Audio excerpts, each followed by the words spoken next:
पश्चिम बंगाल विधानसभा चुनाव को लेकर बीजेपी ने शुक्रवार को चुनावी घोषणा पत्र जारी किया, जिसे पार्टी ने भरोसा पत्र नाम दिया है। केंद्रीय गृह मंत्री अमित शाह ने कोलकाता में आयोजित एक कार्यक्रम में इस संकल्प पत्र का अनावरण किया। बता दें कि घोषणा पत्र में महिलाओं, युवाओं और किसानों समेत सभी प्रमुख वर्गों का ध्यान रखा गया है। इसमें कई योजनाओं और नकद सहायता के वादे भी शामिल हैं। इस मौके पर अमित शाह ने कहा कि ये संकल्प पत्र बंगाल को निराशा से बाहर निकालने का रास्ता दिखाएगा। उन्होंने कहा, यह संकल्प पत्र बंगाल के विकास का रोड मैप है, जो हर वर्ग के लोगों को नई दिशा देगा। संकल्प पत्र बंगाल के हर तबके में व्याप्त गहरी निराशा से बाहर निकलने का एक मार्ग है। इस संकल्प पत्र के अंदर कृषि बर्बाद होने से कई प्रकार की आशंकाओं से घिरे किसान को एक नया मार्ग दिखाएगा। बेरोजगार युवा और भय से त्रस्त महिलाओं को भी एक नया मार्ग दिखाएगा। बंगाल की संस्कृति के हाथ से चिंतित,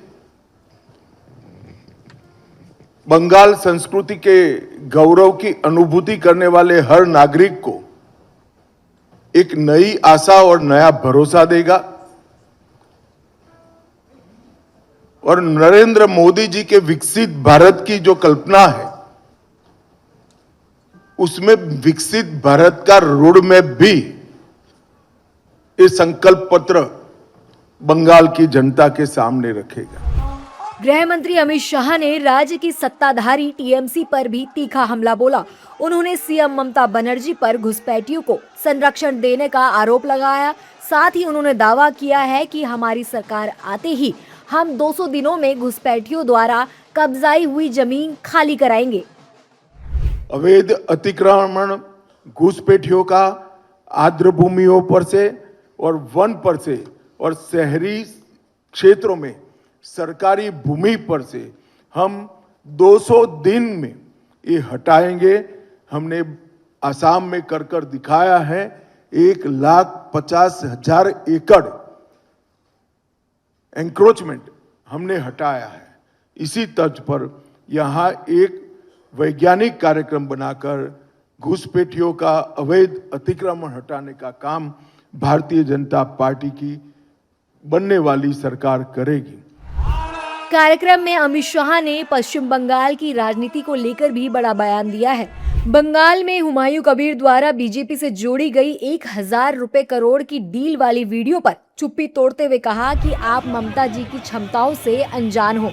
ममता जी ऐसे हजारों वीडियो बना सकती है। हुमायूं कबीर और बीजेपी साउथ पोल और नॉर्थ पोल है। भाई, आप ममता जी की क्षमताओं से अनजान हो। ममता जी ऐसे 2,000 वीडियो बना सकती है। हुमायूं कबीर और Bharatiya Janata Party south pole north pole है, कभी हमारा मेल नहीं खा सकता। हम बाबरी मस्जिद बंगाल में बनाने के वाले के साथ बैठने से और 20 साल हम ऑपोजिशन में बैठना पसंद करेंगे। वहीं शाह ने तटीय विकास के लिए कोस्टल इकोनॉमिक जोन विकसित करने की प्रतिबद्धता जताई है। एक कोस्टल इकोनॉमी जोन केंद्रीय तटीय आर्थिक क्षेत्र, मत्स्य पालन, जलीय कृषि और समुद्री खाद्य के नए कंसेप्ट को डेवलप करने के लिए बनाया जाएगा, जिसकी अपार संभावनाएं बंगाल के अंदर पड़ी हैं। अमित शाह ने बताया कि बीजेपी बंगाल में भरोसे का शासन स्थापित करेगी और राज्य को सोनार बंगाल बनाएगी। नरेंद्र मोदी के नेतृत्व में देश आगे बढ़ रहा है और अब बंगाल को भी उसी राह पर लाया जाएगा। बता दें कि बंगाल विधानसभा चुनाव के लिए 23 अप्रैल और 29 अप्रैल को मतदान होना है और 4 मई को चुनाव के नतीजे घोषित किए जाएंगे।